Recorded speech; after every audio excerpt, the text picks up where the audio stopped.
Bonjour à tous et bienvenue. Bonjour Robin, Henri, Martine. Bienvenue à tous. C'est vraiment un plaisir de vous voir. Je m'appelle Nena. Je suis spécialiste du web et je travaille pour la fondation World Wide Web. Je serai votre modératrice aujourd'hui. Ce n'est pas vraiment un rôle de modérateur, mais ce webinaire est une conversation qui se veut détendue. C'est une conversation ouverte, numérique et pour le monde entier. Nous sommes tous chez nous. Donc moi, je suis tout à fait détendue chez moi et je vous encourage à faire de même, boire un petit peu d'eau. Très bien. Alors, comme je l'ai dit, je fais partie du mouvement numérique. Je fais partie l'une des personnes d'influence dans ce domaine. Et c'est la raison de notre présence aujourd'hui. C'est donc le dernier webinaire d'une série de webinaires organisés par l'OGP et l'initiative Réponse ouverte, rétablissement ouvert. Nous ne voulons pas aborder cette question seuls. Nous souhaitons vraiment aborder tous les éléments, toutes les dimensions de cette crise. Je vous rappelle que ce webinaire est enregistré parce que nous souhaitons que ceux qui ne sont pas là en bénéficient également. Je vous invite à choisir la langue de votre choix, celle dans laquelle vous vous sentez confortable. Vous pouvez cliquer sur le bouton en bas de votre écran.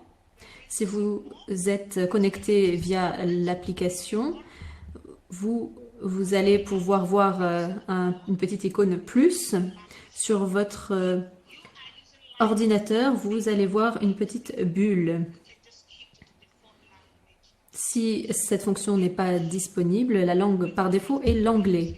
Donc nous allons devoir désactiver vos micros parce que cela va nous aider à nous entendre les uns les autres.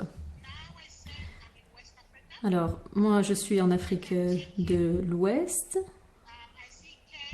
Je vois Ken de Melbourne. Nous avons des participants de Melbourne, c'est fantastique. Nous avons Carlos Diaz et d'autres participants. N'hésitez pas à nous dire d'où vous venez. Et si vous avez une caméra, n'hésitez pas à l'allumer pour qu'on puisse vous voir. Et bienvenue à tous.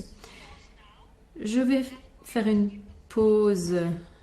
Maintenant, je vais m'arrêter là et donner la parole à Robin qui va nous dire quelques mots depuis l'OGP. Et ensuite, nous allons poursuivre. Alors, Robin, tu es confinée où? Alors, je suis confinée à Berlin, en Allemagne, et j'ai beaucoup de chance parce que ce pays a fait vraiment des efforts pour gérer cette crise de façon très efficace. Donc, merci Nana et bonjour à tous au nom de l'OGP et je suis ici en ma qualité de coprésidente des organisations de la société civile de l'OGP. C'est le dernier forum organisé par l'OGP et je voudrais tout d'abord remercier Apolitical et l'équipe de soutien qui a organisé ces webinaires. Donc, cela a été une opportunité fantastique d'examiner toutes les implications liées au Covid, portant sur la gouvernance ouverte, la santé publique et la gouvernance numérique. Donc merci à tous pour vos contributions. Donc être connecté et faire partie du monde numérique et avoir accès à Internet, cela a été très important dans nos vies. Ça a eu un impact très important sur nos moyens de subsistance pendant cette crise. Cela nous a permis de continuer de travailler, d'échanger et d'obtenir des informations des gouvernements, des autorités concernant le virus, les statistiques, les données scientifiques, etc. La gouvernance numérique est l'une des priorités également du gouvernement argentin et de moi-même. Nous sommes les co-présidents de gouvernements ouverts cette année. Les données en accès libre, cela a toujours été important pour l'OGP, mais ce n'est pas une fin en soi, c'est important pour la redevabilité. Et au cours des dernières années, il y a eu une reconnaissance de cette importance donc de la gouvernance numérique. Hier, l'OGP a organisé un débat avec des représentants de la France, de la Nouvelle-Zélande et d'autres pays et des expériences ont été partagées concernant la transparence des algorithmes. Même avant la pandémie, il était essentiel de s'assurer que la technologie numérique soit utilisée de façon transparente et responsable. Et dans le contexte de la crise, un nombre croissant de personnes veulent savoir d'où viennent ces données, comment elles sont, donc divulguées. Donc nous examinons les tendances et il y a aussi la question de la désinformation. On a beaucoup entendu que la science fiable était importante, mais c'est aussi le cas des données et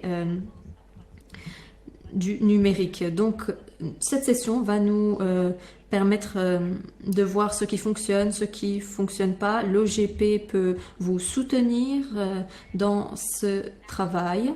Nous voulons également élaborer des plans d'action pour les gouvernements nationaux et locaux et nous voulons compiler évidemment toutes ces connaissances dans un guide que nous comptons élaborer.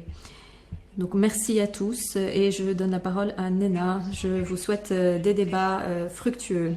Merci beaucoup Robin. Je vois qu'il y a des gens connectés du monde entier. Je crois qu'il y a plus de 200 participants. C'est fantastique. Bienvenue à tous. Donc, avant de passer aux contributions de nos éminents panélistes,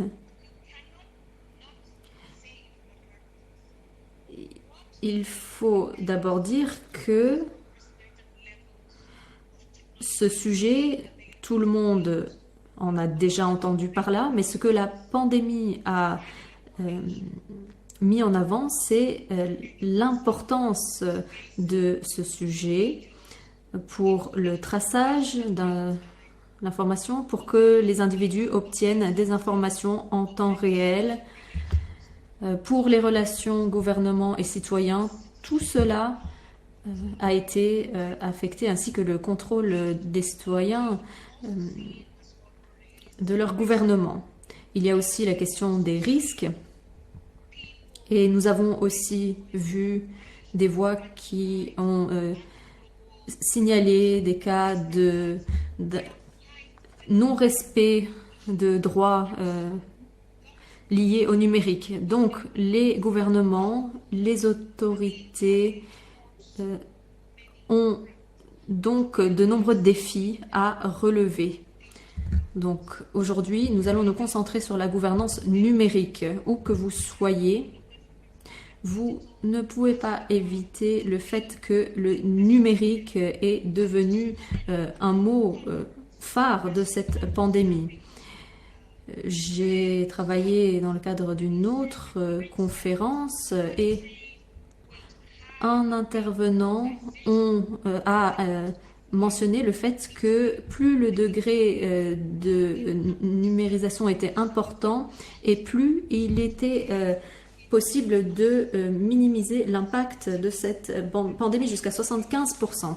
Donc, nous allons nous concentrer sur cette question et sur votre point de vue en tant que citoyen, en tant qu'organisation de la société civile et nous allons nous poser la question de la place de la gouvernance du numérique en temps de crise, de pandémie et lorsque tout le monde doit aller en ligne. Quel est notre rôle? Quels sont nos défis? Quelles sont les attentes? Et depuis jeudi, nous avons ces différentes sessions. Il s'agit de la dernière session et on va aborder aussi la question du rôle de l'OGP, les défis, les questions, quelle est la bataille que nous devons mener. Alors, je vais donc maintenant me tourner vers les intervenants. Henri nous vient de Paris, Audrey est à Taipei, Audrey est connectée par Skype, donc nous n'allons pas pouvoir utiliser le chat pour lui. Martha est à Mexico et nous avons aussi Martine Tisney. Donc il y a nos intervenants et d'autres personnes qui vont s'exprimer. Ce sont des orateurs, mais aussi des personnes ressources, je dirais. Donc mon travail, c'est de surveiller le chat et je vais vous demander de contribuer. Donc c'est ouvert, c'est de la gouvernance ouverte, c'est vous et moi et nous sommes ensemble. C'est cela l'esprit de l'ouverture et l'esprit de l'OGP. Donc une fois de plus, bienvenue. Nous souhaitons entendre les propos de Henri. Henri, bienvenue. Nous aimerions entendre votre expérience. La France a mis en place une plateforme en ligne et même si je vis en Afrique, lorsque M. Macron s'exprime, je l'écoute parce que je sens qu'il y a un lien entre ce qu'il se passe en France et ce qu'il se passe en Côte d'Ivoire et dans d'autres pays francophones de l'Afrique. Donc on est tous en train de regarder ce qu'il se passe ailleurs. Donc quelles sont les leçons que vous avez tirées? C'est la question que je vous pose. À chaque fois que le Premier ministre s'exprime pour les citoyens, j'aimerais savoir donc ce que vous avez appris et ce que vous pouvez partager avec nous. Merci beaucoup. Alors d'abord, bonjour à certains, bonsoir à d'autres. Nous sommes sur au moins 12 heures de fuseau horaire, c'est assez touchant et ça prouve aussi nous sommes une communauté mondiale. J'espère que tout le monde va bien parmi ceux qui nous écoutent et autour de nous. Et pour répondre à votre question, je dirais d'abord que les enseignements, il nous faudra probablement des mois pour les tirer sérieusement et proprement. Nous vivons un événement qui est un moment historique et c'est la première crise mondiale aussi rapide et avec autant de transparence et une telle réaction mondiale. Brièvement, je crois que la culture de l'open government a été saisie par cette crise de trois manières. Premièrement, c'est un moment où les États doivent apprendre à faire preuve d'une très grande transparence, alors même qu'ils savent qu'ils font des erreurs. En France, on a compris assez vite qu'il faudrait que nous aurions une bataille de fake news, que nous aurions des influences qui agiteraient cette bataille et que la parole institutionnelle était très importante. Alors, il a pu y avoir des erreurs et d'autres en feront aussi, mais dès le début, il a été décidé de publier tous les jours en open data les données de l'épidémie. excuses, Henri. Nous devons nous assurer que l'interprétation fonctionne. Avez-vous choisi le français comme la langue dans laquelle vous souhaitez vous exprimer? Vous avez changé vos options de langue? Oui, très bien. Donc, on dirait que l'interprétation ne fonctionne pas. Si c'est le cas, je vais faire un résumé. Oh, je vais devoir demander à Henri de parler anglais. Alors, quelle est votre préférence? Je vais tenter de parler anglais.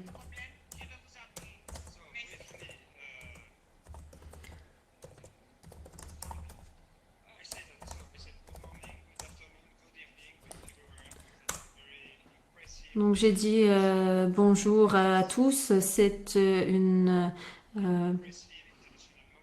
mouvement international vraiment impressionnant. J'avais la traduction dans les oreilles, mais là j'ai dû enlever mes écouteurs, donc je ne vous entends plus. Il faut dire qu'il y a beaucoup de choses qu'on a dû tirer de cette crise et que cela va prendre des mois. euh,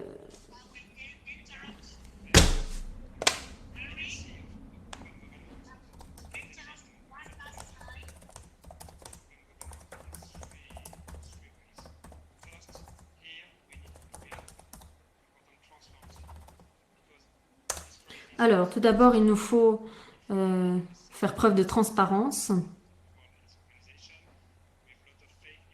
parce qu'il y a beaucoup de fausses informations, de fake news dans le cadre de cette crise, des interférences parfois euh, étrangères. Et il faut s'assurer que le gouvernement soit digne de confiance. Là, en France, évidemment, le gouvernement a fait des erreurs, on fait tous des erreurs et ce n'est pas grave si on évolue rapidement. Nous avons euh, mis en place une approche de données ouvertes et nous publions tous les jours nos statistiques dès qu'elles nous arrivent. Donc on a vraiment une stratégie de données ouvertes. Nous avons essayé de séparer les conversations au niveau du gouvernement et les dimensions administratives. Donc, les données sont fournies par les fonctionnaires publics et par les membres du gouvernement. Donc, certaines personnes ne font pas vraiment confiance aux politiques, mais font confiance aux fonctionnaires publics. Donc, on ne peut pas répondre à une telle crise sans confiance, sans entraide, sans comprendre ensemble ce qui est proposé. Et donc, nous avons beaucoup appris d'ailleurs de l'Afrique avec la crise de l'Ebola. Beaucoup de gens sont conscients du fait qu'il faut un consensus global dans la société. Il faut que la société œuvre de concert et c'est très important. Un exemple très simple, nous avons découvert en France que plusieurs petites entreprises, gouvernements locaux tentent de développer des solutions et nous avons tenté de les aider, nous avons décidé de les encourager. Donc, le gouvernement a développé un algorithme avec l'Institut Pasteur et nous leur avons donné cet algorithme en leur disant, vous pouvez en faire ce que vous voulez, nous vous donnons la science. Et donc, c'est un algorithme donc, en accès libre. Et le dernier point, c'est qu'il faut beaucoup d'outils de réponse. Nous avons besoin de masques, de respirateurs. Et la société civile Les startups, les associations ont beaucoup d'idées, beaucoup de solutions. Et nous devons vraiment, euh, si vous voulez, renforcer la position de ces mouvements. Donc, pour être franc, les premières semaines ont été très complexes.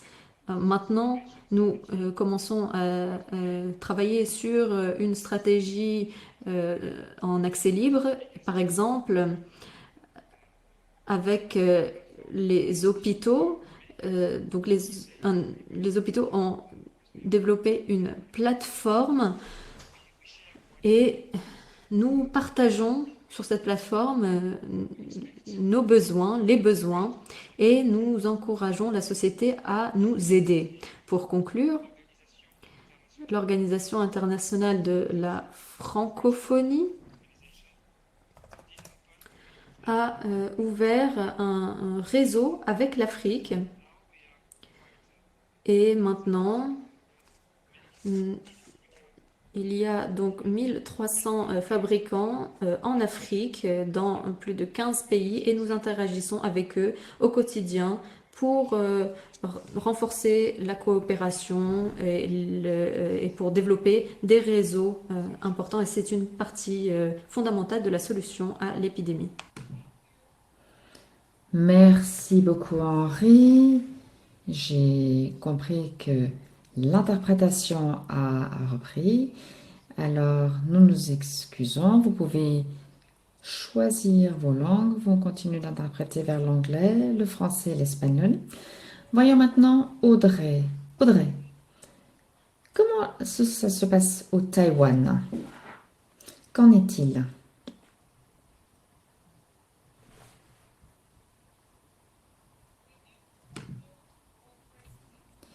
Il faut activer le micro d'Audrey, s'il vous plaît.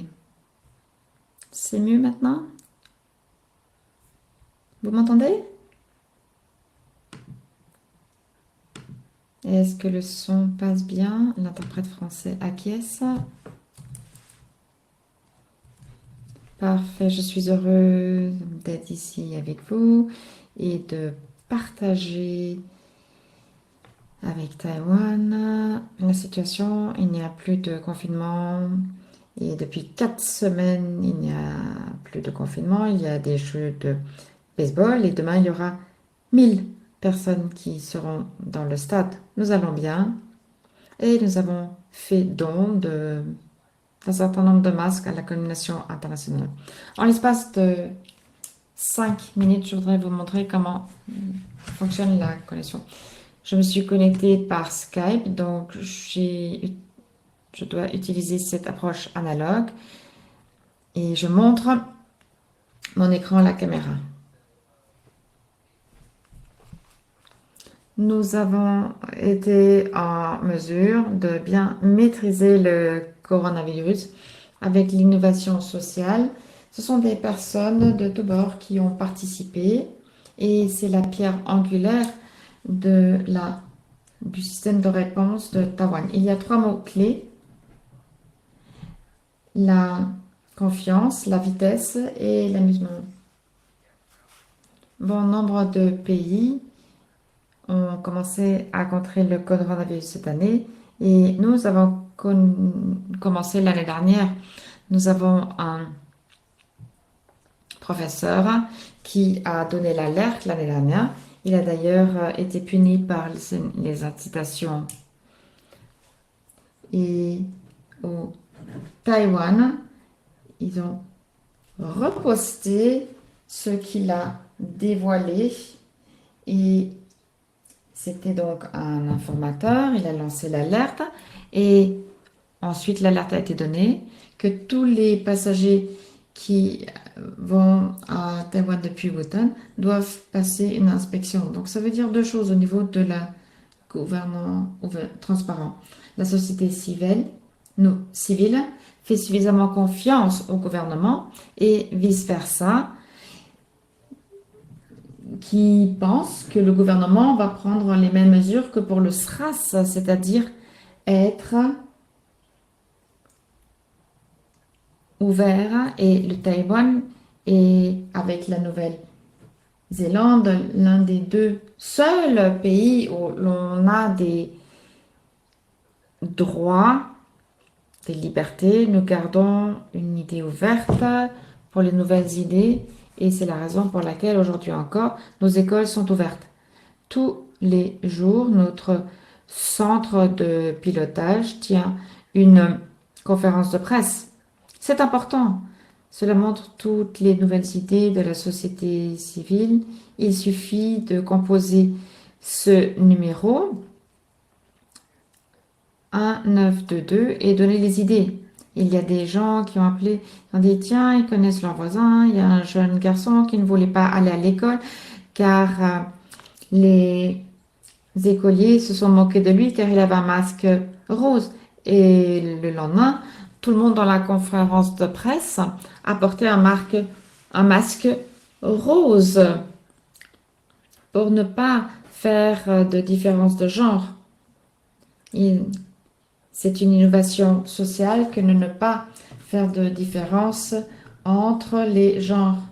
Au niveau des données ouvertes, nous en utilisons beaucoup pour assurer l'équité dans la distribution des masques médicaux. Vous voyez les 100 et quelques applications qui utilisent les données ouvertes de l'assurance nationale. Il y a donc différents masques dans les pharmacies au Taïwan. Il y en a plus de 6000. Nous avons publié toutes les 30 secondes, maintenant toutes les 3 minutes, car il n'y a plus de file d'attente. Et il y a beaucoup de contributeurs au niveau de la société, au niveau de la communauté. Et il y a des chatbots qui permettent d'avoir un accès inclusif à l'information pour avoir accès à des bases. Nous avons une couverture universelle et toute personne qui a des symptômes peut aller à une clinique locale, savoir qu'ils vont être bien traités sans problème financier. Ce qui a permis d'avoir cette application pour fournir les masques. Et enfin, au niveau de la désinformation, nous avons l'antidote qui s'appelle Humour, qui dépasse les rumeurs plutôt. L'idée de base étant que on est outré rapidement, mais le divertissement ne voyage pas si vite. Il y a eu une rumeur, il y a eu des achats de panique, il y avait presque besoin de 20 millions de masques Donc, notre Premier ministre, ici il souriait dans cette publicité et maintenant, il montre ses fesses. Il y a cette publicité où il dit « Nous n'avons qu'une paire de fesses ». C'est devenu viral.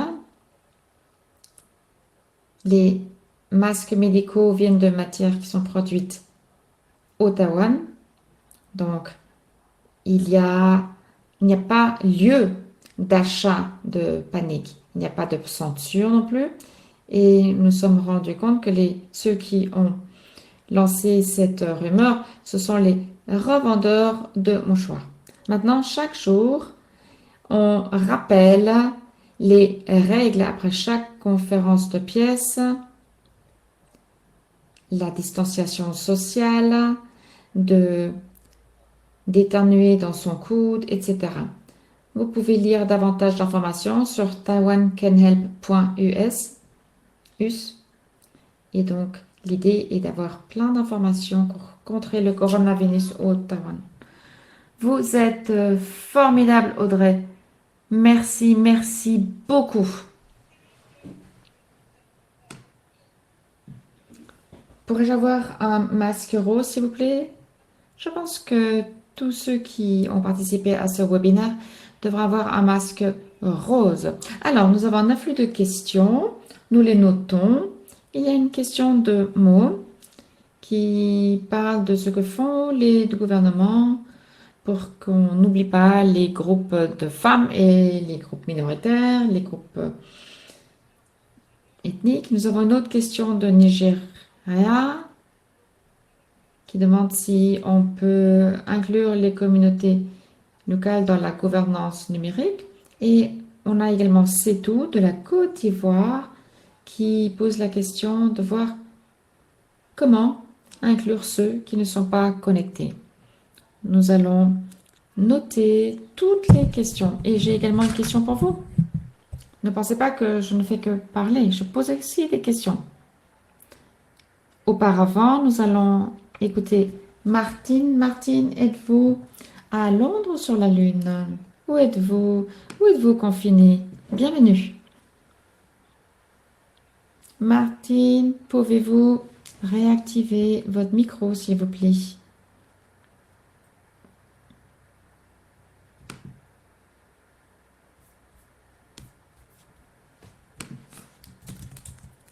L'interprète n'entend pas Martine.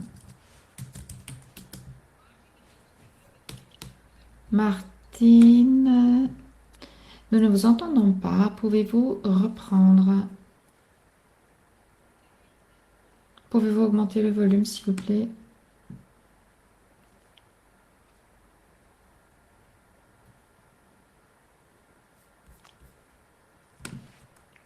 Je vais vérifier.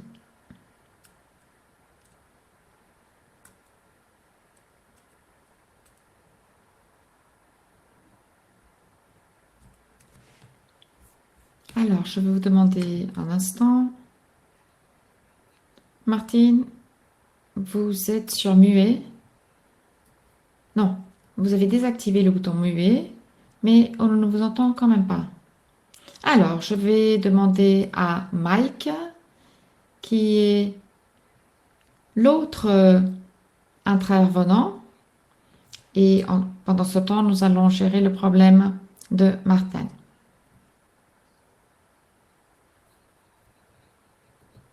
Martin, vous êtes au Nouveau-Mexique. Comment voyez-vous les choses? Comment est la situation? Ensuite, on reviendra à Martine.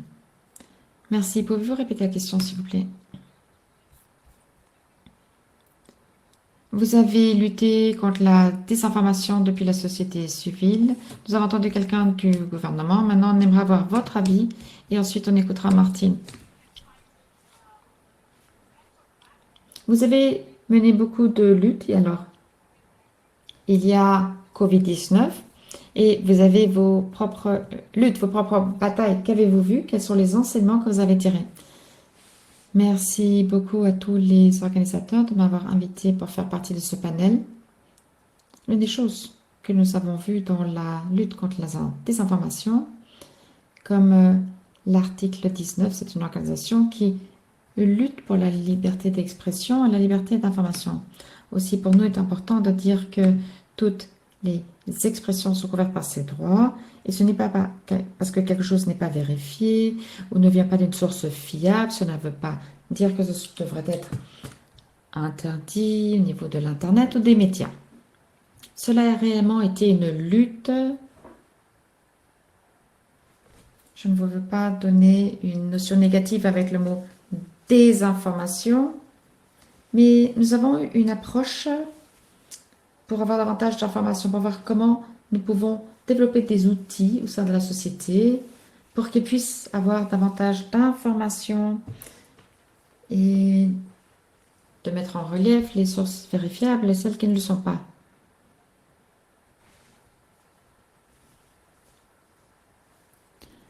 Dans ma participation ultérieure, je vais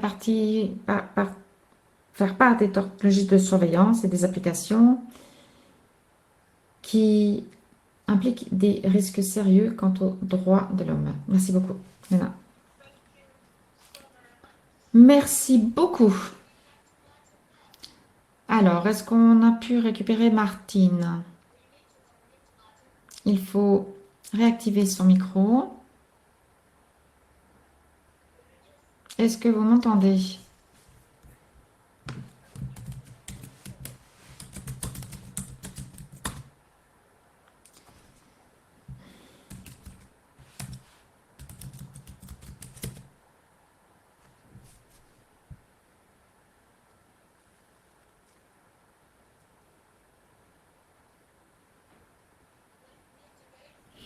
Alors, vous êtes de nouveau sur muet, Martine.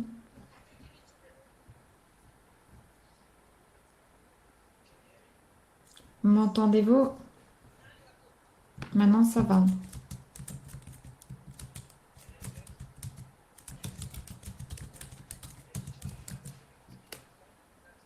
J'espérais passer par le téléphone, c'est la connexion aussi qui fonctionne. Maintenant, dites-moi si vous n'entendez pas. L'implication des données de Covid-19 au niveau des caractères privés. Maintenant, il faut voir quand même au niveau de la responsabilité. Il est essentiel d'analyser les données, non seulement d'un point de vue des questions de liberté civile, pour voir si l'on souffre d'instructions en échange de santé. C'est un problème binaire entre le caractère privé et la santé. Le caractère privé n'ira nulle part en tant que conversation. On parle ici de droits socio-économiques en raison des implications des données du Covid-19 et de leur utilisation.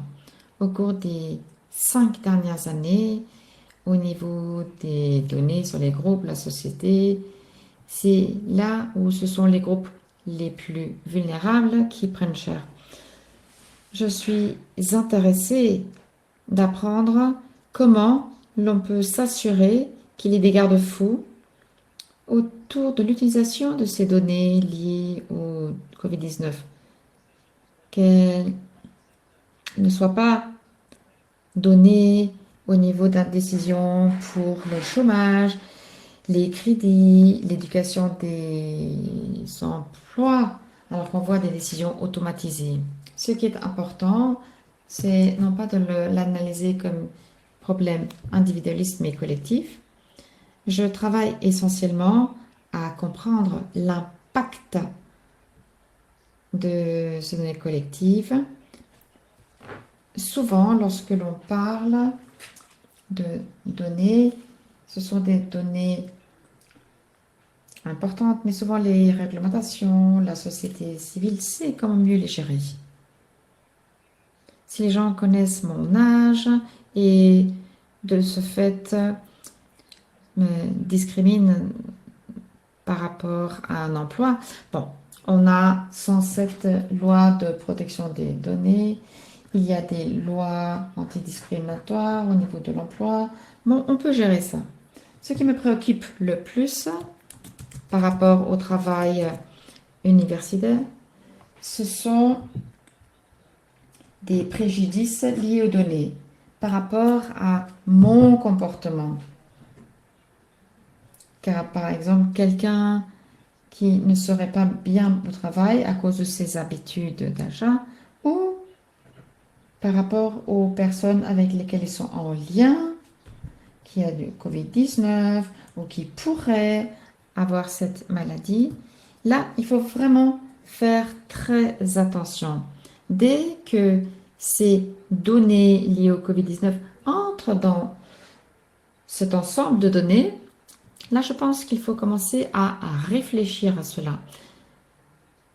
Au niveau des lois de protection de données, je dirais que 95 voire 99% de la conversation, lorsqu'on parle de responsabilité, de garde-fou, repose sur la protection de données. Je pense que c'est important, mais ce n'est pas suffisant. Il faut vraiment regarder la responsabilité algorithmique.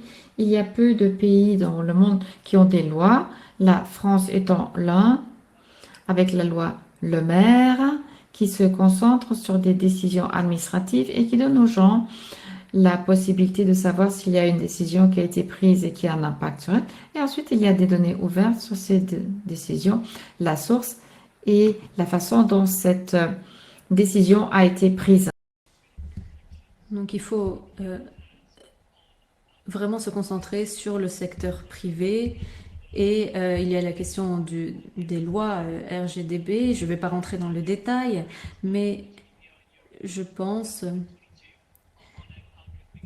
qu'il faut se concentrer sur la question de la redevabilité algorithmique. Il faut qu'on rentre davantage, il faut approfondir ce détail. ces questions, donc ne pas se limiter aux données au Royaume-Uni, aux États-Unis, pardon. Il y a aussi une loi qui devait être adoptée dans ce sens. L'interprète s'excuse, le son coupe.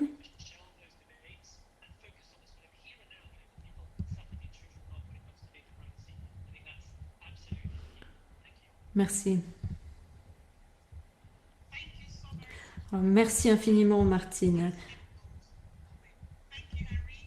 Merci également à Henri, à Audrey et à Martha. Alors, j'ai pris beaucoup de notes, mais j'ai une question tout d'abord, et j'aimerais avoir votre avis. À votre avis, quel est le principal défi en matière de gouvernance numérique durant la pandémie? Donc, nous aimerions avoir votre avis là-dessus. Vous voyez la question à l'écran.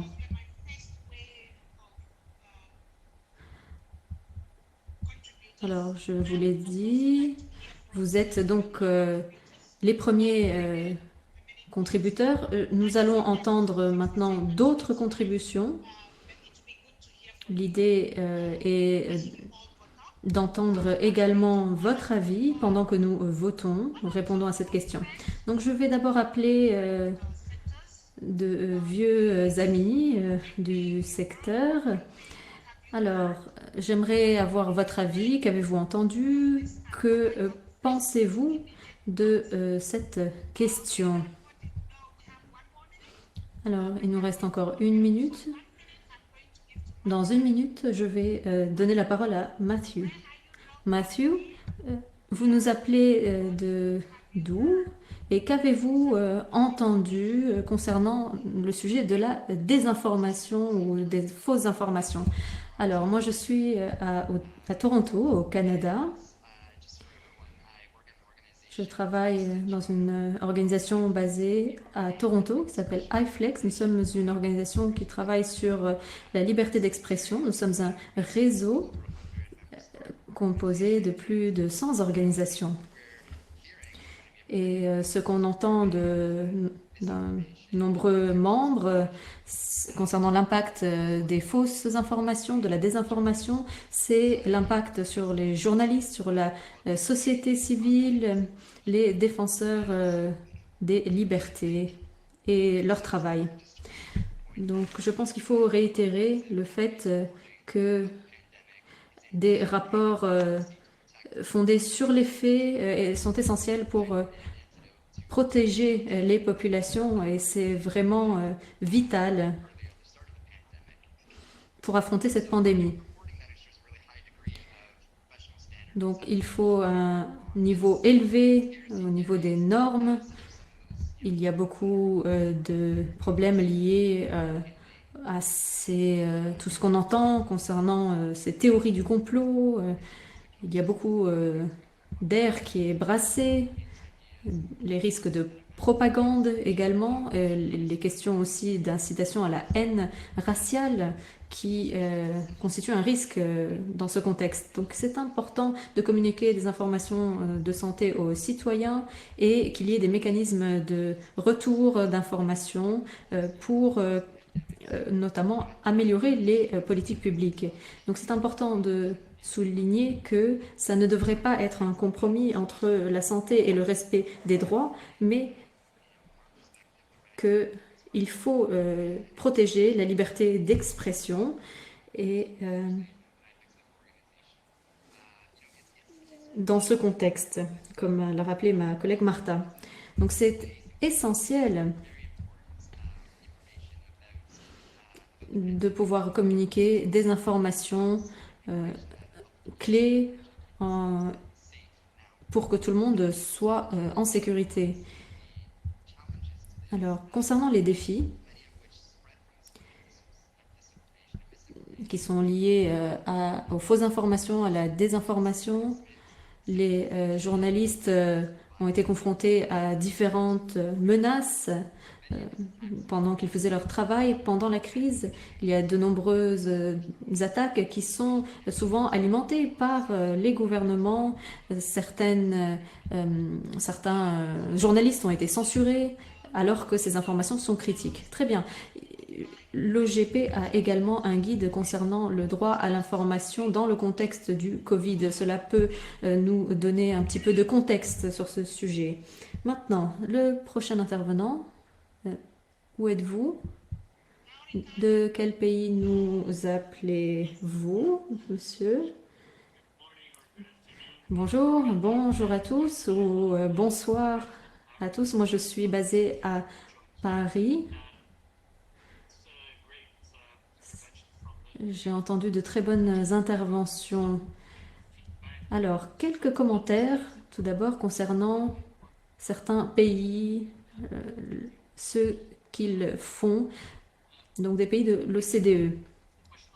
Je crois que la question de la transformation numérique a déjà été reconnue comme une priorité clé par les gouvernements. Mais le Covid-19 a renforcé cette tendance. Et ce que nous pouvons voir à l'heure actuelle, c'est que d'un côté, il y a des pays qui ont beaucoup avancé au niveau de leur politique de gouvernance numérique et ont pu gérer la crise de façon plus simple au niveau de la fourniture des services ou des processus numériques. Donc ceci a fait toute la différence. On peut parler de la Belgique, du Royaume-Uni, du Danemark et d'autres pays qui se sont vraiment fondés sur les structures existantes. D'un autre côté, il y a beaucoup de pays qui utilisent cette opportunité pour transformer le secteur public et vraiment s'assurer que cette crise soit une opportunité pour faire progresser la numérisation du secteur public. Nous avons reçu des informations très intéressantes du Brésil. Ils ont été à même de lancer un certain nombre de services numériques sur la base d'une demande importante pour répondre à une demande importante des citoyens. Alors, que fait l'OCDE dans ce contexte? Nous travaillons avec différents leaders et nous essayons vraiment d'écouter ces responsables, leurs principales préoccupations en temps de crise. Donc, la semaine dernière, nous avons organisé une grande conférence en ligne et nous avons entendu les commentaires de différents leaders des pays de l'OCDE. Et il y a eu différentes mesures, différentes initiatives qui ont été menées. Concernant cet effort, nous avons également un appel qui a été réalisé par une publication par un observatoire et d'autres travaux. Je voudrais souligner 2 points. Alors, brièvement, s'il vous plaît. Alors, tout d'abord, il y a la tendance suivante, donc saisir cette opportunité pour transformer le secteur public. On le voit partout. Cette transformation, et on le voit de plus en plus, cette transformation numérique ne devrait pas se concentrer uniquement sur la technologie. Il faudrait que cela soit axé sur le citoyen également et le bien-être du citoyen. Et d'un autre côté, et différents intervenants l'ont mentionné, nous devrions utiliser des approches donc d'ouverture par défaut, des politiques relatives aux données ouvertes, des logiciels ouverts. Alors non seulement pour renforcer la responsabilité, mais aussi pour les partages, les échanges entre les pays pour améliorer la réponse des pays. La question des algorithmes ouverts également. Alors, je vous interromps. Donc, donc, Audrey a rappelé qu'il faut faire preuve d'ouverture, effectivement. La confiance, l'ouverture des gouvernements, c'est notre préoccupation principale chez l'OGP. Et je retiens le fait qu'il ne faut pas rater cette opportunité de faire mieux, de s'améliorer. Ça s'applique au gouvernement, mais également à nous-mêmes en tant que communauté mondiale. Ça s'applique à l'OGP et à d'autres parties prenantes. Nous ne pouvons pas rater cette opportunité, manquer cette occasion, qu'il s'agit des infrastructures sociales, de la gouvernance. Nous ne pouvons pas manquer cette occasion de nous améliorer. Alors, je me tourne vers Fanny de Access Now. Vous avez beaucoup travaillé sur différentes luttes. Quelles sont vos réflexions immédiates? Vous avez une minute. Bonjour à tous et merci beaucoup.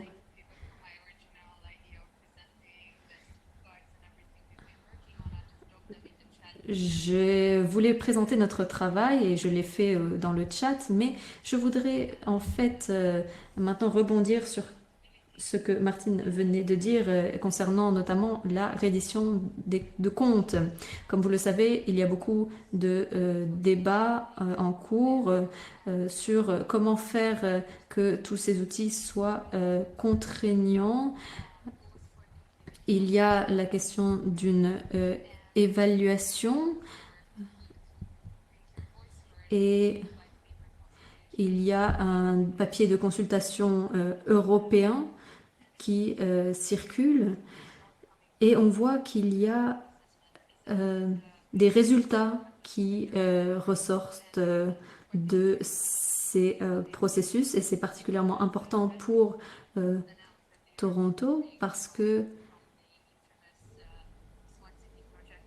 il y a un projet à Toronto de Smart Cities. Mon deuxième point concerne tous les activistes, les responsables du plaidoyer. Donc on répète que en temps extraordinaire, on a besoin de mesures extraordinaires et quand les législations d'urgence ont été introduites, beaucoup de lois ont été suspendues. Alors, je pense qu'il faut vraiment tenter de réfléchir de façon créative à de nouvelles stratégie de plaidoyer parce que notre travail est de continuer de lutter pour ces droits, pour leur application. Donc je pense qu'il faut faire preuve de plus de créativité en temps de crise. Nous devons apprendre des pays, des organisations qui ont continué d'opérer pendant des crises et pendant des contextes d'oppression politique. Merci beaucoup, Fanny. Alors, Martha, je vais vous donner une minute supplémentaire pour intervenir. Martha, c'est à vous. Alors, oui, je voudrais parler des technologies de surveillance et en quoi cela pose problème pour les droits humains. Pour répondre à la question de savoir pourquoi est-ce qu'on parle de tout cela, pourquoi on fait le lien entre ces outils technologiques et les droits humains, pourquoi c'est si important pendant la pandémie. Et il faut savoir que on a beaucoup de données qui sont collectées à travers ces différentes applications. Et il y a des outils innovants qui font le suivi des comportements des individus. Et on ne sait toujours pas qui lance ces applications, quelle est la technologie qui sous-tend ces applications. et si ces données sont véritablement anonymisées. Donc, toutes ces caractéristiques soulèvent des préoccupations concernant le respect des droits humains, concernant la confidentialité notamment, mais également la liberté d'expression. Donc, le fait de se sentir toujours surveillé par le gouvernement, cela peut avoir un impact sur les individus, sur la liberté liée aux actions, liberté d'agir. Cela peut avoir un impact sur les lanceurs d'alerte, les journalistes, les défenseurs des droits humains. Donc c'est une préoccupation actuelle, mais cela nous préoccupe également pour l'avenir. Et c'est extrêmement pertinent dans certains pays comme le Mexique, où il n'y a pas de mécanisme formel pour protéger ces utilisateurs. C'est la raison pour laquelle dans ce panel, nous voulions également parler des engagements de l'OGP et de modèles multipartites par rapport à l'utilisation des technologies et insister sur pourquoi il est important, tout cela est important pour la protection de nos droits. Je vous remercie. Alors, merci beaucoup, Martha. Maintenant, je vais poser une autre question dans le sondage, mais avant cela, je me tourne vers un autre intervenant, Hamza, au Nigeria. Êtes-vous en ligne? Êtes-vous avec nous? Est-ce que Hamza est là? J'aimerais entendre sa contribution. Bienvenue, mon frère. Comment vas-tu? Alors, quelles sont tes impressions? On ne t'entend pas.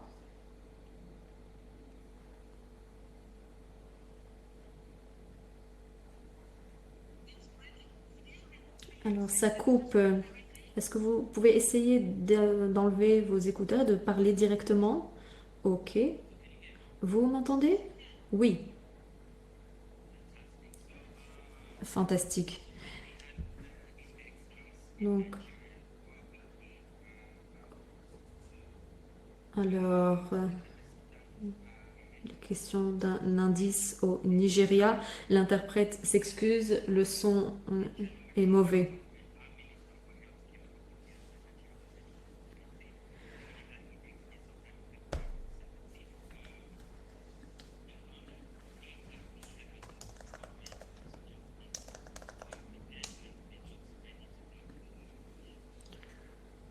Donc, nous n'étions pas prêts à répondre à la crise au niveau sous-national quand nous traitons des fausses informations au niveau local. Beaucoup de gens ne croyaient pas que le Covid-19 était un problème important. Ils pensaient que c'était un problème d'élite, mais ils pensaient que c'était aussi une manière pour que les gouvernements utilisent des dépenses qui étaient allouées à d'autres domaines. Donc nous avons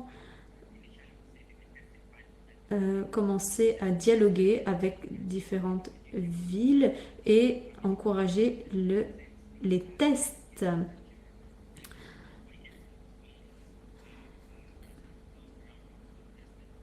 Donc, pour avoir des cas de référence. Deuxièmement, nous avons travaillé avec le ministère des Finances.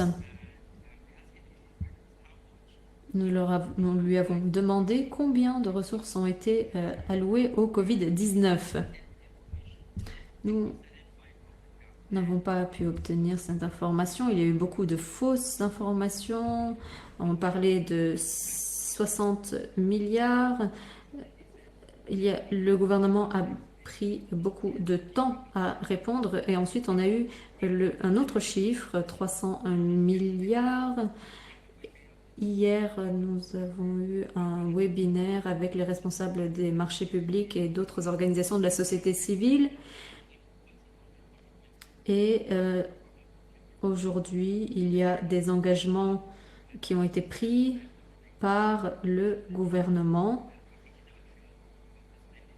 Il est question d'un suivi numérique des dépenses gouvernementales dans le contexte de marchés publics pour l'approvisionnement en équipements de santé, pour s'assurer que ces fonds ne soient pas détournés. Le ministère des Finances a également répondu à notre demande de publier les dépenses, les financements. Malheureusement, beaucoup de personnes n'ont pas accès à Internet. Ici, ça coûte beaucoup d'argent et malheureusement, ces personnes n'ont pas eu accès à cette information. Nous avons lancé un hashtag suivez Covid-19. C'est également suivi en Gambie. Il y a 10 millions de dollars qui ont été octroyés par la Banque mondiale. En Cameroun, jusqu'à présent, il y a un problème de liaison. L'interprète n'a pas entendu l'orateur.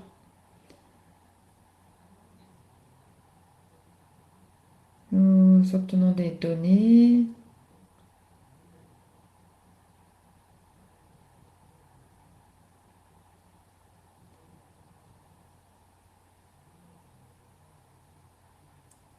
L'interprète est désolé, mais la liaison est mauvaise par moment. La situation au Kenya, il y a aussi beaucoup de fake news et on utilise Twitter et les impôts utilisent des ressources également.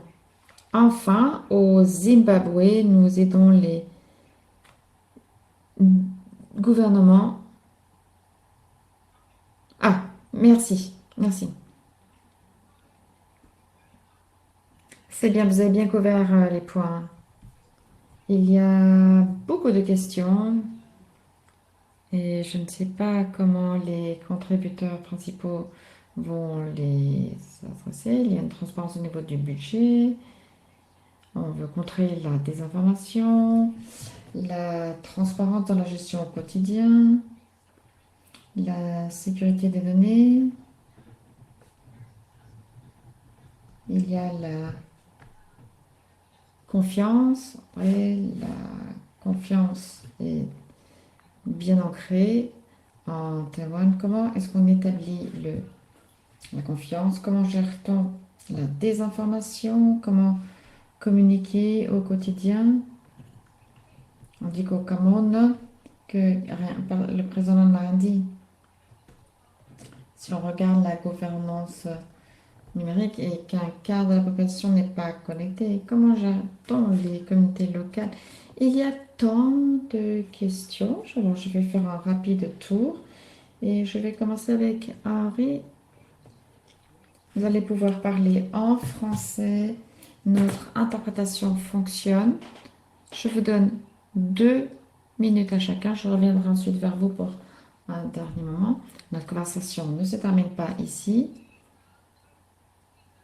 Nous sommes également sur Twitter. Vous pouvez tweeter sur OGP et nous reviendrons vers vous. C'est ouvert, nous allons poursuivre la conversation. Henri, ensuite Audrey et, voilà, et Martha. Vous avez 2 minutes pour répondre alors que nous poursuivons la conversation. Henri. Alors, je vais pouvoir maintenant m'exprimer en français. Alors, j'essaye de parler français. Oui, j'ai peu parlé tout à l'heure des grandes controverses sur les applications de contact tracing, tracing de contact. En France aussi, nous sommes en plein milieu de cette controverse. Évidemment, face à une épidémie, il peut être essentiel de tracer très vite les contacts des malades, à la fois pour comprendre la propagation de l'épidémie et pour prévenir les personnes qui ont été exposées à un risque. Et évidemment, ces applications peuvent créer des dangers sur la vie privée, sur les données personnelles, mais aussi, comme l'a dit Martin, sur notre organisation collective. En France, la controverse est en cours. Aujourd'hui, il y a un très grand débat. Mais le gouvernement a promis 4 choses. Premièrement, nous ne déploierons une application comme ceci que si elle sert à quelque chose. C'est important. Face à une crise, on envisage toujours des dispositifs, c'est ce qu'on appelle parfois le solutionnisme technologique, technological solutionnism. Les gouvernements veulent toujours faire des outils, il faut être certain qu'il y aura des gens pour s'en servir, que ça servira à quelque chose, etc. Deuxièmement, il a été décidé qu'en France, si nous faisons une telle application, ce sera après une décision du Parlement. Donc, il y aura un débat au Parlement avec l'opposition et nous prendrons une décision au Parlement. Troisièmement, bien sûr, mais nous sommes en Europe, il faut respecter le GDPR, le Règlement général pour la protection des données.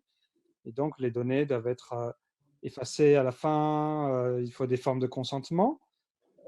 Quatrièmement, j'en ai 5 en fait, ce sera sur une base de volontariat, c'est-à-dire on n'obligera personne à utiliser l'application. Et cinquièmement, le code source sera public, ouvert et partageable pour que chacun puisse vérifier qu'il n'y a pas dans l'application des backdoors, des stocks de données, etc. Donc, il n'est pas certain que la France va le faire, mais si elle le fait, elle le fera avec toutes ces sécurités que je viens d'énumérer. OK.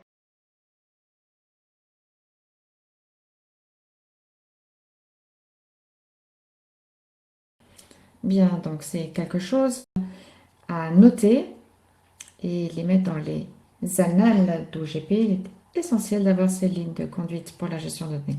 Audrey, au niveau de la confiance, quelques mots. Est-ce que vous m'entendez? Parfait.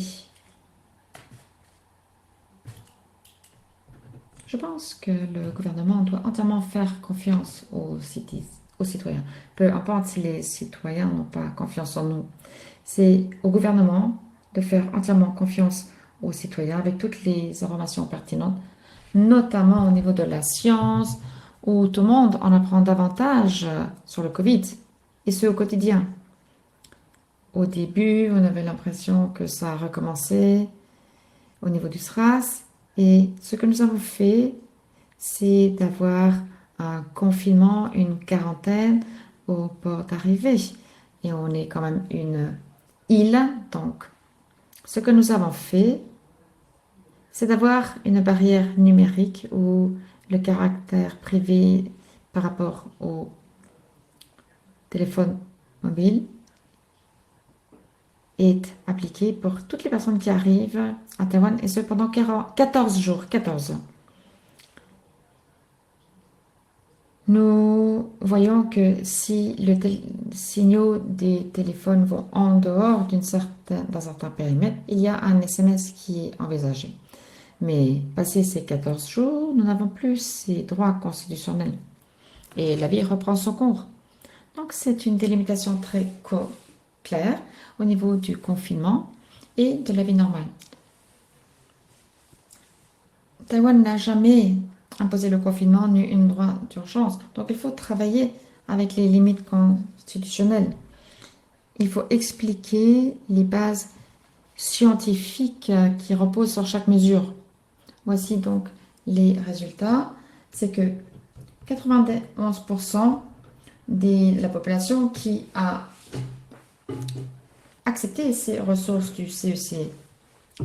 Et ces mesures ont été soutenues par le vice-président. Et enfin, nous voulons remercier tout un chacun, non seulement ceux qui ont participé au confinement, mais également les 9% qui n'étaient pas d'accord avec nos mesures, car ils s'assurent que nous devions expliquer toutes les mesures que nous prenons et que nous sommes redevables et que nous devons nous expliquer, même pendant cette quarantaine, ce confinement. Bien. Je prends note, même si les citoyens ne vous font pas confiance, vous devez faire confiance aux citoyens. Martine? Les comités nationaux, les données nationales sont nationales. Vous m'entendez? Oui, les données ouvertes. Je vais parler moins vite et j'espère que ce sera plus facile de me comprendre. Alors, j'ai 3 points à dire. C'est court, moyen et long terme. À court terme, données ouvertes. Il faut que les gouvernements, le secteur privé fournissent des données ouvertes pour informer la modélisation qui est derrière l'épidémie. Nous avons travaillé avec des instituts. Je vous encourage à tous être en accord avec le ODI, en lien avec le ODI. Deuxièmement, OPG devrait être très clair quant au soutien pour certains types d'approches à moyen terme en réponse au coronavirus, à savoir quelles sont les caractéristiques de préserver les applications. J'aimerais voir des partenaires.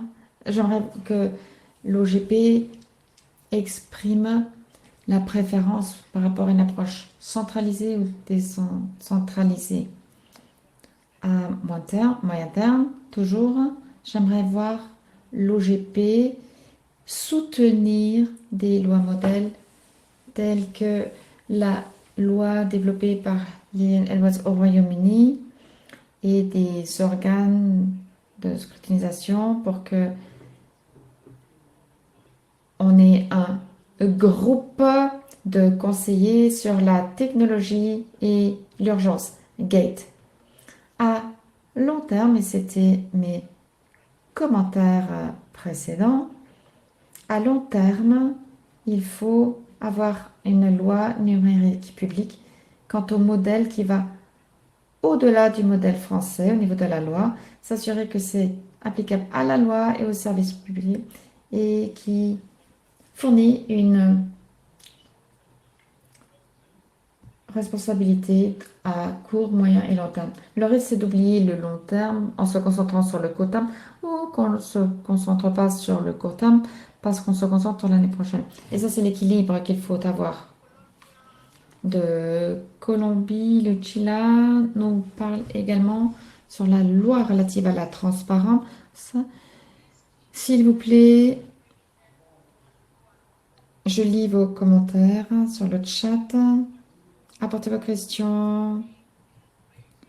Si vous voulez parler, levez la main. Regardez cette fonction, levez la main.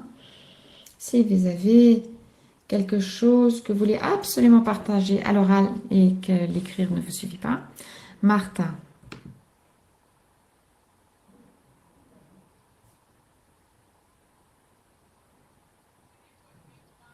Il faut activer votre micro, Martha. Bonjour, merci.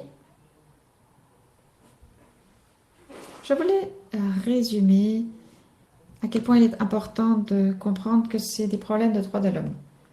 Lorsque vous voulez contrer la désinformation, développer certaines technologies qui peuvent assurer un suivi des personnes ou leur apporter des informations,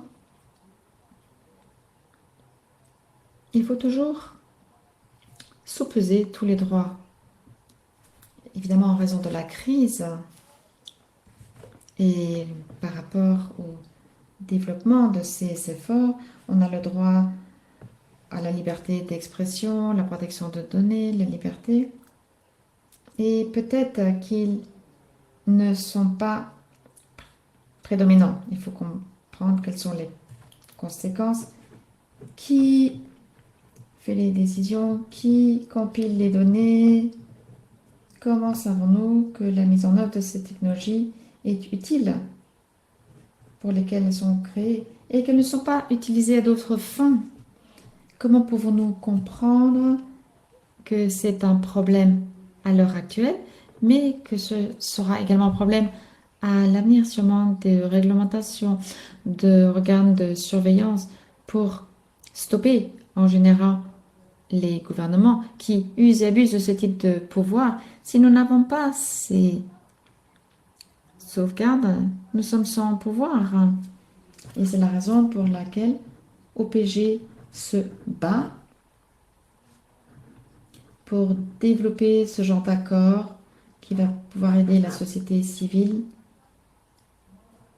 pour participer avoir voix au chapitre quant aux préoccupations, les faire remonter. Nous avons nos droits et il faut en parler. Ce n'est pas seulement avoir le droit d'avoir la loi, il faut prendre en compte tous les autres droits et continuer à les protéger. Merci. Merci beaucoup. Oui, Alison a soulevé que c'est une question relative à la population marginalisée qui n'est pas inclue dans les catégories. J'ai une autre question pour vous. Alors, je vais afficher un sondage et j'aimerais vous entendre sur la question du suivi. Tout le monde a un téléphone, on le sait, tout le monde est suivi pour son propre bien, c'est ce qu'on nous dit, mais il y a quand même des défis et celui de Martine, c'est de ne pas seulement penser à court terme, mais il faut penser à court, moyen et long terme. Comme nous l'avons dit, nous ne pouvons pas passer à côté de l'opportunité de Covid-19 pour faire un monde meilleur, pour mieux nous porter. Et ce que voyez-vous comme étant les défis des applications de surveillance, à votre avis?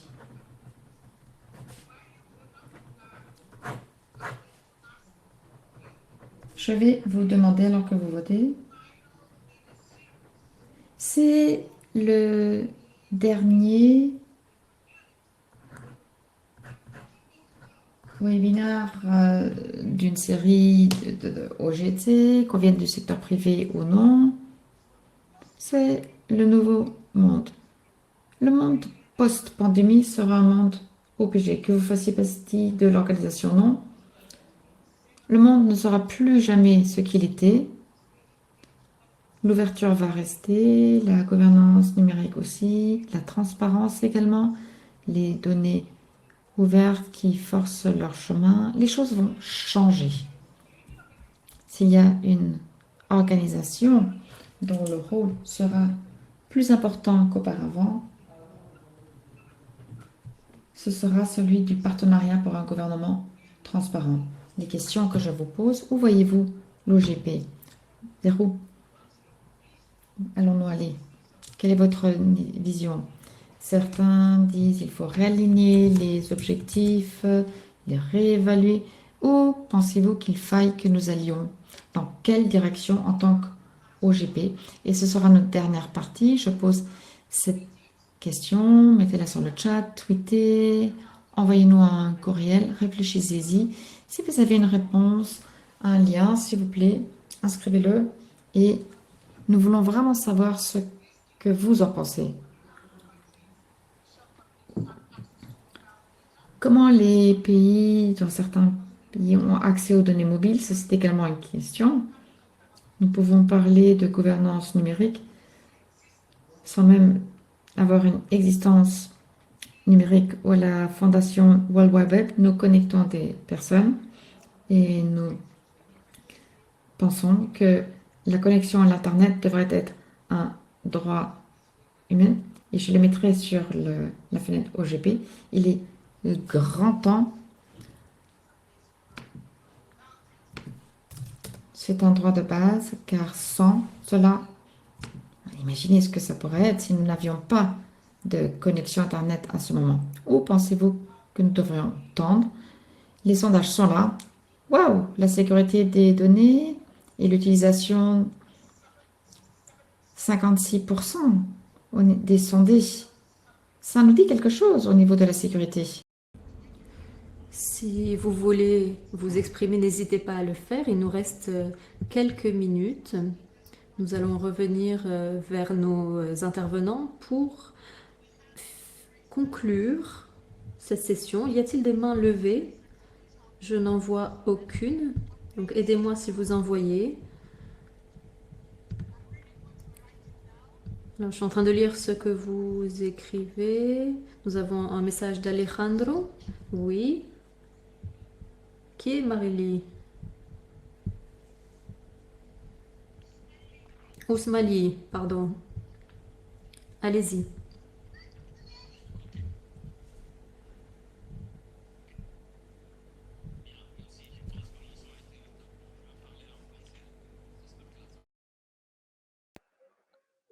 Bien, merci. Je pense que mon son a été rétabli. Je vais parler en français. J'espère que la traduction va se faire. Euh, je voudrais juste faire une remarque, c'est que nous ne devons pas en aucun cas abandonner nos libertés par rapport à une crise sanitaire. La question de la protection de nos données doit être fondamentale. Elle est cardinale. Parce que si nous abandonnons notre liberté, même aux mains d'un gouvernement qui pense qu'il va faire du bien, ce que nous pourrons récolter par l'avenir sera extrêmement dangereux. Si on ne se trompe pas, le nazisme s'est mis en place parce que le gouvernement de Hitler voulait le bien du peuple allemand et le bien du monde universellement. Donc, on a eu déjà des expériences dans le monde. Aucune maladie ne peut justifier cela. Maintenant, il y a ce qu'on appelle des mesures de protection de santé publique. Moi, je suis médecin qu'on doit prendre et je comprends bien, mais je le prendrai en respectant le secret professionnel, en respectant le secret médical, en respectant la liberté de mon patient. Et ça, c'est fondamental et cardinal. C'est la remarque que je voulais faire. Merci beaucoup. Je vous... tous mes souhaits à votre famille et bonjour à votre petit bébé que nous avons aussi entendu. Donc, maintenant, je vais revenir vers nos panélistes. Je voudrais d'abord remercier Henri, Audrey, Martin et Martha. Si vous pouviez résumer en une phrase votre point de vue. Nous allons commencer par Martha, ensuite Martine, Audrey et Henri. Et ensuite, nous conclurons la session. Martha, allez-y. Merci. Alors, je voulais juste rappeler que les droits humains, les droits juridiques, les droits de l'Internet sont tous des droits humains et nous devrions les protéger. Merci. Martine, la responsabilité, la redevabilité et la réponse à la loi patriote relative aux stéroïdes. Très bien, Audrey.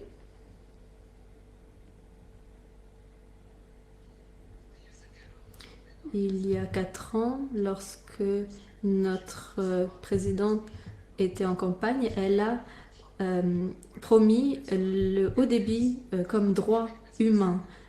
Et aujourd'hui, on a la 4G, les données illimitées pour 60 euros par mois. Et nous avons, grâce à cela, véritablement développé de très bonnes structures. Bravo, Audrey. Henri? En une phrase, je dirais que nous avons une menace collective qui ne peut être vaincue que par une réponse collective et que le grand sujet qui devant nous, c'est l'intelligence collective. Merci beaucoup. Merci infiniment. Merci à tout un chacun.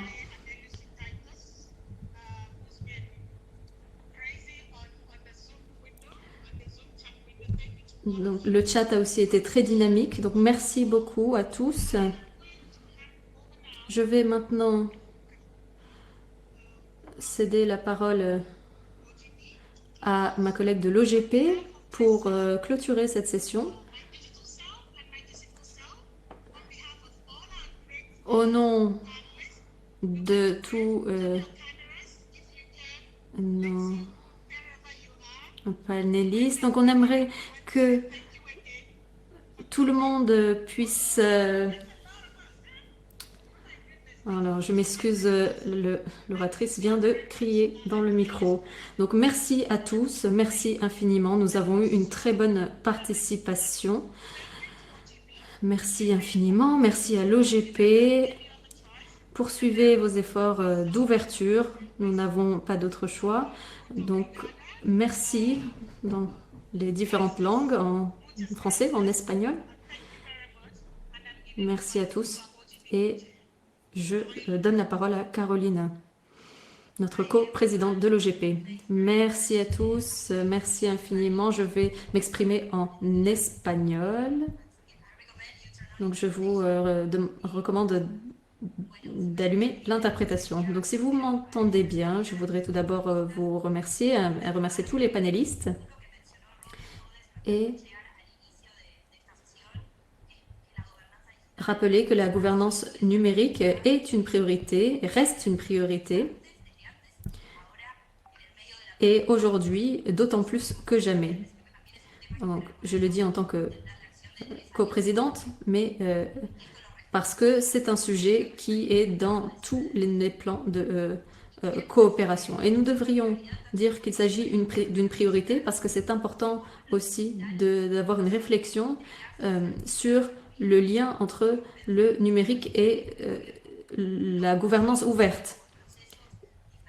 Ce ne sont pas des processus différents, ce sont des processus qui s'entrecroisent.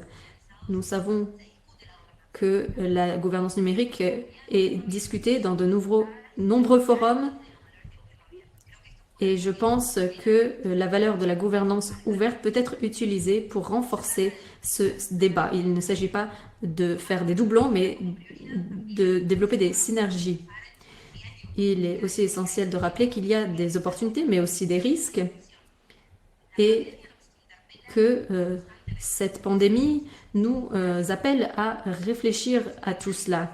Le numérique est de plus en plus important. Nous sommes tous chez nous et nous ne pouvons être présents que dans l'espace numérique. C'est une question de service, de transparence, de reddition de comptes, d'accès à l'information, de décision, de processus, s'ils sont transparents, ces processus de précision, de décision. C'est un sujet également qui touche à la participation. La mobilisation citoyenne, elle existe et c'est aussi une question de droit. On l'a beaucoup entendu aujourd'hui, de protection, de droit à la vie privée. C'est aussi une question d'inclusion. Donc il y a des avantages et des risques et toutes les interventions l'ont soulevé. En tant que co-présidente du gouvernement, je veux souligner que cette discussion ne s'arrête pas là. Nous allons poursuivre et c'est l'objet de la campagne Réponse ouverte, récupération ouverte. Bien sûr, la récupération semble très loin. Nous sommes en plein milieu de la crise, de cette pandémie, mais nous ne pouvons pas rater cette occasion, créer donc l'état post-pandémie que nous souhaitons.